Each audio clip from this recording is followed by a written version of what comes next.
noma ukude ngiyakhumbula mina. Sengaba ney'nkobe nje.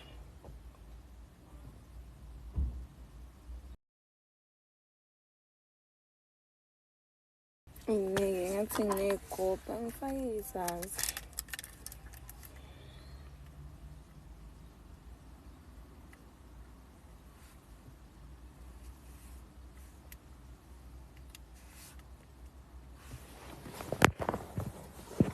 Hey bafethu, sanibonani ninjani? Yo, kade ngamgcina abangani bami TikTok. Angisanazi. Sengiyanifunga. Ngagcina nini ngokuba live on TikTok? Ukuba live nje. Okay guys. Ninjani. Ngiyaphila, ninjani nina? Ngifuna ukulokhuza yazi.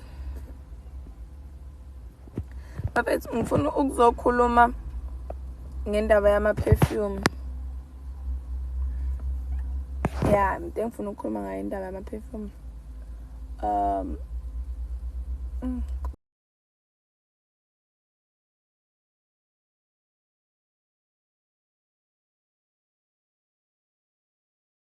Ubulile-ke mina ezweni.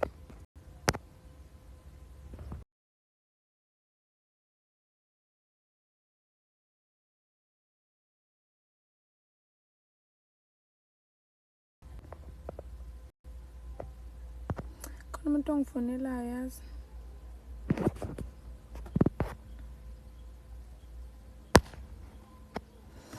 Yes, General. Uchomi yami uSmash. Khona bengena. Abona ngeke ngize ngiqambe amanga. U-inbox wami una more than 1,000 people abangibhalelayo. So ngisho kuthiwa ngiyaqala ngeke ngize ngiqede. Ngisho kuthiwa ngitholile i-chance yokubaphendula abanye abafiki ngisho ku-30. Cause nomunye guys. Like okay, yazi into ebuye ngicike yabo ukuthola ukuthi ngiyaplan ukuthi njengamanje ngifuna ukuphendula i-inbox wami. Ngithi yabo mengipostile ama-perfume ukuthi perfume eqala 100 rand, 30 ml, cut diffuser 80 rand, 30 ml, 50 ml, 200. Umuntu athathe inamba yami ambe uyongibhalela, uyongibuza kwesibili ukuthi imalini perfume, kodwa ngikhathi ngiyifaka lapha ngibhalile nokuthi imalini. Guys, ngivele ngingazi ke mina. Yabo. So guys ke kodwa into enginothisile ke lapha ku-inbox wami ukuthi abantu abaningi, ngiyabonga Slim, ukuthi abantu abaningi bafuna umsebenzi yabo. So mina ngusisanda nje wakaDube Nkosi yami nami ngiyayiqashelwa ngendlela engingaqasheka ngayo ka-transport yabo, nga-apply ngaqasheka yabo. Izinto eziningi engijwayele ukuyiphosta la ku-Facebook mhlawumbe ukuthi ngidriver in izinto engifundela within the department. Akuwona ama-post engangiwa-applyele nami, but i-department masungaphansi kwayo kuba easy ukuthi ukhule ngaphansi kwayo. Okay. So, kahle into engifuna ukuyicacisa bafethu ukuthi anginawo amandla okuqasha umuntu mina. Angiyena umphathi, angikho ngisho esikhundleni ke emsebenzini. Ngi-road worker nje, nami nje ngifana nabo bonke abanye abasebenzi. Ayikho into especial ngami. So, angikwazi ukuqasha umuntu. Kodwa ngiyakwazi uku-assist umuntu mhlambe mekuthi kuphumile ama-post ngendlela aphuma ngayo. Ngiposte-ke nami ngisiza ukuthi nabafuna ukuqasha abaqashwe. Okay, akupheleli-ke lapho. Kunelentozana, kulento yama-perfume guys, yazi this month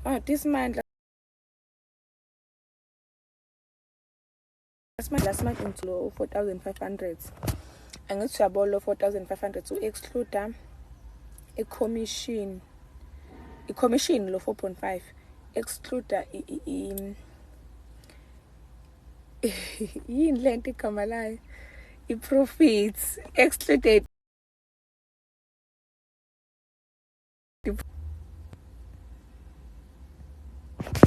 Yes, lento engizama ukuyichaza ukuthi mekuphuma ama-posting ngizokwazi ukuthi yabo nginiplage ngama-post aphuma ngisho kuthiwa kumaphi. Okay guys, okunye okay yabo la emsebenzini ngoba kuyi-department kanje nje. Kukhona no-EPWP. U-EPWP uhola malini nala emsebenzini? Uhola 3,800. Angikho-ke kumholo yabantu. La ngikhona ukuthi mina mengikwazi ukwenza i-commission excluding my salary. I-commission eseceleni engango 4.5 kukhona umuntu ohola ngaphansi kwalokho. Kule nyanga ngenza 5,000. Futhi le mali le ingamphilisa umuntu ongasebenzi because kukhona abantu abasebenza abahola leyo mali yabo. So ngithi ngizoniplaka ngendaba yama perfume ukuthi ungaphila kahle kahle ngalela business uma ungabe umuntu oyimiselayo, ube umuntu ozaziyo ukuthi ufunani, uyimele nje into yakho oyifunayo yabo. Bengisho njalo mina. So sengivala ke before ngibuyele emsebenzini bengithi mina umuntu ke ofisayo ukwazi kabanzi ngaleli business ukuthi uyithola kanjani le mali, wenza kanjani yonke lento. Ngizoshiya inamba yami. Ikhona futhi inamba yami ofisayo ahambe ithatha kwi-bio. Excuse me, I think ikhona kwi-bio. Kodwa ke kunelokhuzana, kune-catch kuyo yonke lento. Ukujoyina kufanele ukhokhe i-joining fee. Nakhona i-once off ewu-99 guys. 99 rand ubuyini uzowenza more than lokho wena. Ayikho inamba on my bio. Ayikho kanjani inamba kwi-bio yami? Uthi ngizoyibhala inamba la on comment section mase ngiyayiphina.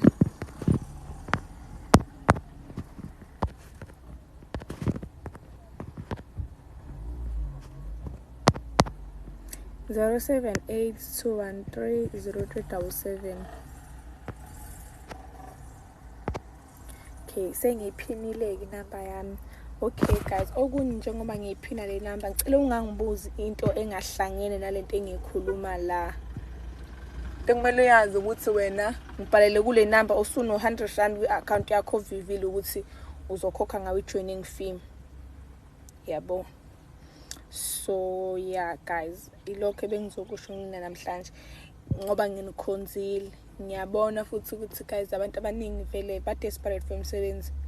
Nathi nje sesawuthola kufanele nje sibonge ukuthi uNkulunkulu sasibhekile. Ibusiness limalana nama-perfume.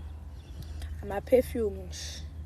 Nakhona akudayisa ama-perfume kuphela, kudayisa nezinye izinto ehlukahlukene, but mina like ngifila sengathi ngi-obsessed ngokunuka kahle because uyanginyanyisa nje umuntu onukayo mina. Umuntu onuka kambi. Hayi onuka kambi kodwa umuntu onukayo. So guys, ukuyithanda nilani sekuzoba nayisama ke mayisama nje kahle siqalile ngoba sekushisa kanje imjuluko nani abantu abanuke kahle, abantu abageze.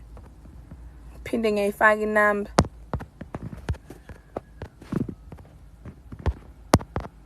078 213 0377.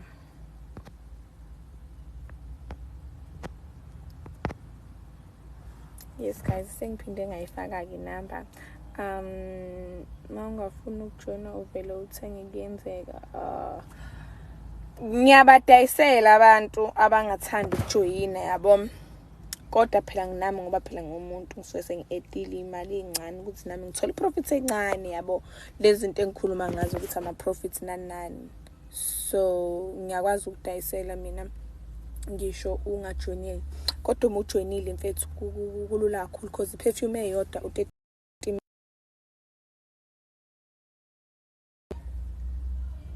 imalini 30 something rand wena uyidayisa ngo-120. Yabona ukuthi i-profit lapho u100%. Yabo. So mina ngisuke sengidayisela ngale price yami. Yabo. So nje umuntu angibhalele esen 100 rand ebank lakhe. uma ufuna ukujoyina noku-order, okay, uma ufuna ukulokhuza uku-order nokujoyina, imali ofanele ube nayo u-600. Yeah, u-600. No, 695 rand. Fanele uthi 700, including a courier fee. Lapho ama-perfume awu-10. Kula ma-perfume awu-10 nawe uwenza u-600 and some change. I-profit yakhona guys, i-profit nje u-100%. Othi ngiphinde ngiyifake inamba. Ngiphinde ngiyacela ungangibhaleli uma ungakabi nayo imali yokwenza zonke lezi zinto.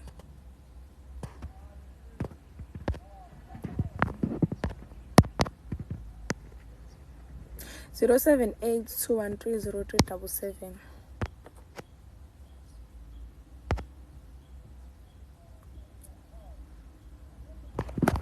Yeah, ngenzeka ukuthi ubone le station because ngisebenzela ngakhona. U-20 inch straight imalini kom 1.8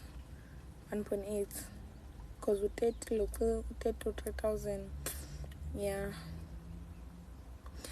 Ama-perfume awu-10 u-30 mili 595 rand. So kulo 595 rand plus i-99 rand joining fee at 600 and some change, close to 700. Yes, so guys, interested, akekho umuntu ophoqiwe la, ukuthi nje umufuna nawe uthanda ukuzenzela imali, mhlawumbe side hustle noma umsebenzi full time. Ungaba full time nakhona because khona abantu abenza ngisho 10,000. Njengoba ngishilo ukuthi mina kule nyanga ngithola 5,000 as my commission, ube ne-rank up bonus ka 2.5, chuthi 5,000 plus 2.5 u-7,500. So guys, uyayibona ukuthi ungaphila ngale mali, ngisho kuthiwa awusebenzi kodwa ungaphila. Which products? Ita Perfume Co Africa. So guys, uyabona ukuthi ungaphila ngale mali. Yabo. As a truck driver, I believe ukuthi truck driver bahlezi labantu abadrive ama long distances kakhulukazi, kukhona nolokhuzana nomhlapha usisi wakho noma unkosikazi usukumshila ekhaya, ungenzela usisi wakho hlezi ekhaya, yabo, noma uma wakho noma ubani. Kodwa nje imali iningi lapha kade Perfume Co, ngoba ngisho nami ukuthi uyacabanga ke isalary yami lo 7,000 nemali oseceleni, wena ungeke yini uphile nale mali ke u7,000 eseceleni. Nakhona kuya ngokuyikhandla kwakho, the more usebenza kanzima nemali yanda, because umuntu lokhu ukhuphukile guys, umuntu ongenayo imali manje uyena nje ngoba engathandi. But nje seziningi manje into nale emsebenzini engisazoqala ngiyenze research kabanzi, then ngizoqhama sengizonplaka nayo because imali mina ngiyayithanda. Oh guys, akusho ukuthi ukuphi noma ngabe thu kuphi nezwe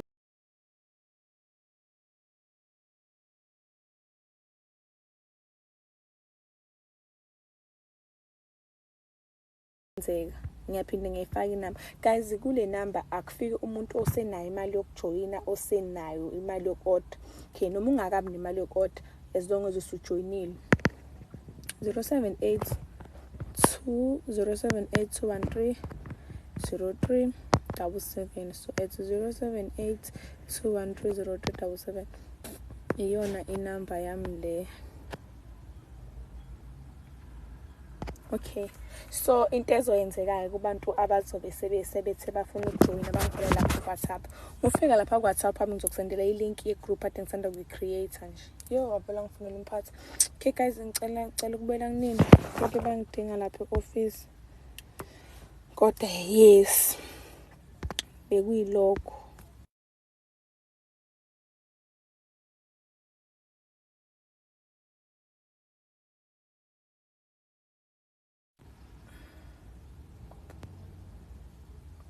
The office angidingi office papa yini cabangeni kade ngintshela yona yama-perfume.